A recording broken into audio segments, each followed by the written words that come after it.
Welcome back to the program. Now, tomorrow, of course, the folks in Virginia Waters go to the polls to pick their next member of the House of Assembly in the upcoming by-election. One of the gentlemen who's made a reappearance on the political stage as a campaigner, no less, former Premier of the province, Danny Williams. Good morning, Danny. You're on the air. Morning, Paddy. How are you doing? Top shelf today. How about you? Good, boy. Nice sunny morning. Doesn't get any better than this. Makes it feel good, boy. There's been a lot of tough, rough winter days on the campaign trail, but today's a good way to polish it off. Well, it has. I got a cold myself here, boy. People, all candidates have been out plowing through the snow and the wind and rain, though. My full marks to all of them. It's been a great campaign down there. Well, it's been furious campaigning. All three, like you say, good candidates, and every heavy hitter they can come up with has been on the campaign trail, including yourself. Yeah, no, it's good to see. It's good to watch, and I think that people in the district appreciate it, and that's why I phoned. I just want to talk to you about it. But one thing before we get into it, boy, a pet peeve of mine last night, I noticed on the Quebec election, national coverages, the maps that they're using, the Quebec maps include our share of Labrador. I don't know if that bothers you, but maybe it's just me, but that drives me cracked, I got to be quite honest with you. It drives me round the bend. We should point the national media to the Privy Council decision in 1927, and maybe to some maps that have been drawn since then, to recognise that Labrador is part of Newfoundland and Labrador. I just thought it was unbelievable, and it makes them look awful stupid, in my opinion.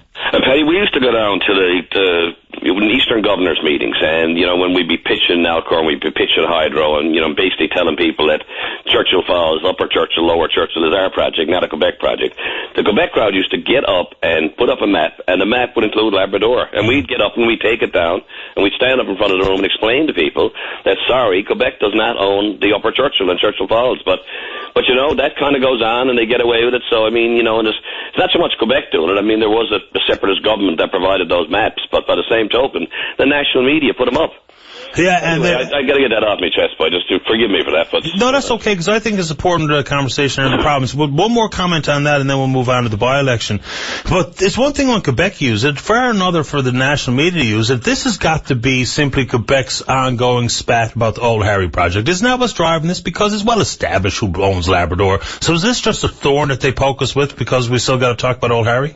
Well, absolutely, and they do, and they do it again. I talked to Premier Marshall last night, and we'll get a letter off to the national media on this. They were going to register our complaints, let them know that they need to be on, looking, they need to be vigilant when these maps are going up, to make sure that this kind of stuff is not happening. It's insulting. It really pisses me off. Now, for want of a better term, I'm sorry to say that on your show the first thing this morning. Oh, I've said worse. Let's move on to Virginia Waters. Danny, you were noticeably absent in campaigning in the last general election. I think the last time we saw you out at the doorsteps was on when you helped campaign with Von Grantner.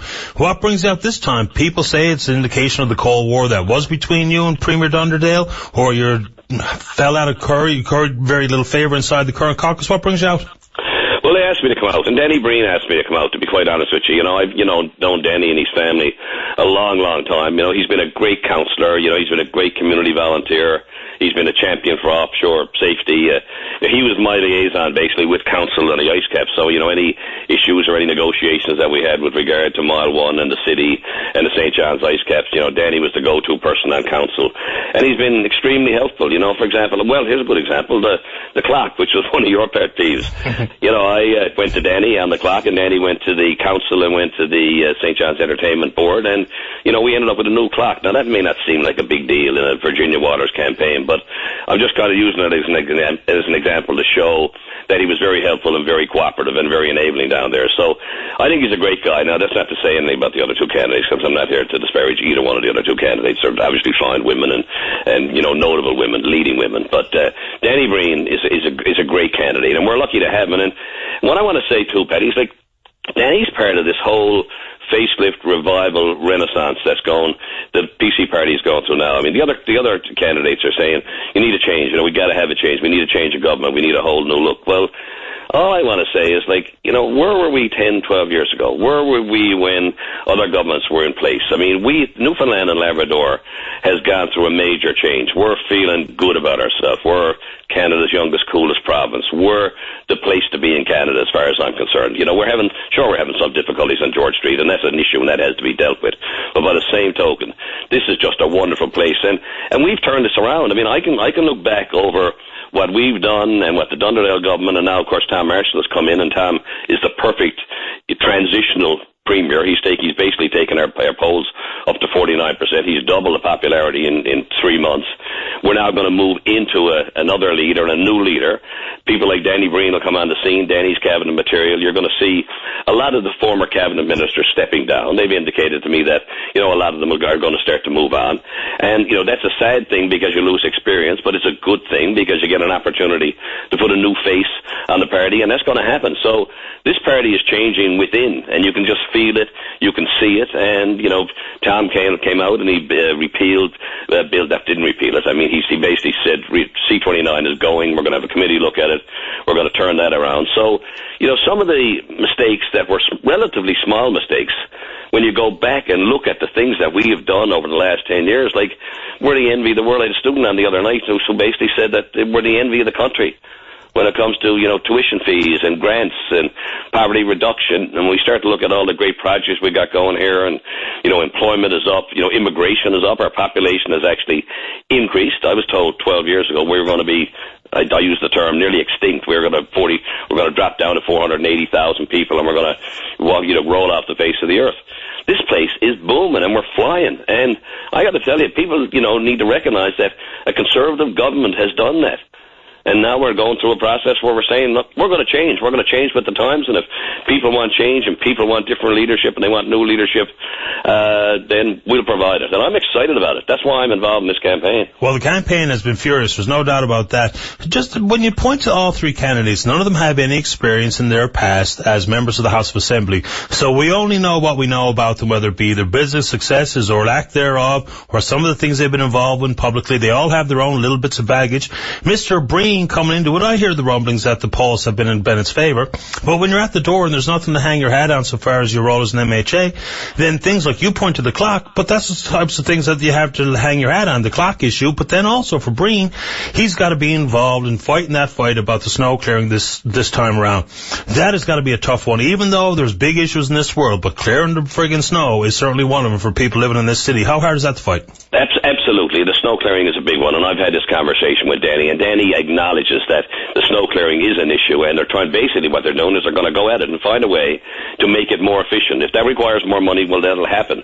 But if any of that budget is being wasted and it's not being efficiently done, then they're doing a study and they're going to have a look at it.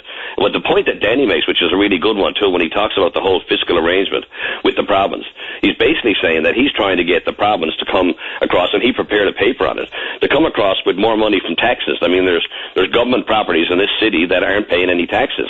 If that tax money was paid to the city, Danny has basically stated publicly that every household, every house in this city will have $200 to $250 less taxes. I mean, that's a really good thing. And then you couple that with better management of a city budget with regard to snow clearing, and these are the kind of things that he knows, he understands.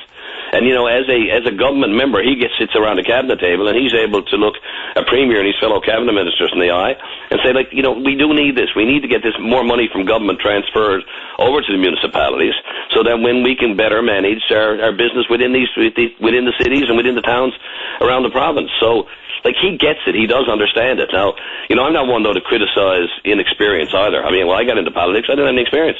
Somebody got to start somewhere. There's got to be day one in politics. Danny's fortunate. He comes with some experience. Sheila O'Leary comes with some experience. And, Cathy Bennett has had the opportunity to run in the leadership. So, these women and candidates have all had exposure to politics. So, I wouldn't trash any candidate for not being elected yet from that perspective. But from Danny's perspective, he does have a slight leg up because he has been down there and he has had the experience. And he's been darn good to work with. You ask people in the city how he's been as a council member. And he's been wonderful. And, of course, we all know his connections to the offshore safety side, and he's been very vocal on those issues, and those are important to people in the province.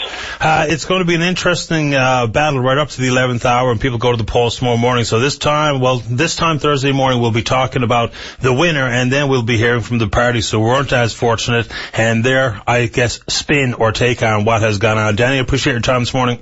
Yeah, Paddy, I think it's going to be close. I think it's going to be tight. I want to encourage the PCs to get out and vote, and not only PCs, people who are undecided, who are just basically thinking, look, what's best for me as a person in Virginia Waters? Well, then I think their best choice is Danny Breen, and I think he's going to be part of a Conservative team, and a brand new Conservative team that's going to continue to do the wonderful things that have been done in this province. Think back of what we've done and what we've done with the projects, and how incomes have increased here and taxes are down, and the benefits that we've done for seniors and youth, and our youth retention strategy. All these things have been good things. And then you've got to look at the alternative, look across the floor, look at the members of the Liberal caucus and say, are those the people you want to form a government? Do you want Lane? Do you want Kirby? Do you want Mitchell Moore?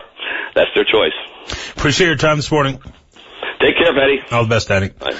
Danny Williams, former Premier, Newfoundland and Labrador. Of course, we are going to hear some support for the various candidates of Virginia Waters today. We'll be sure to be equitable with our time on the air. If you'd like to speak to one of those specific issues and or a candidate, we'll take your call. We're taking a break and then we're coming back.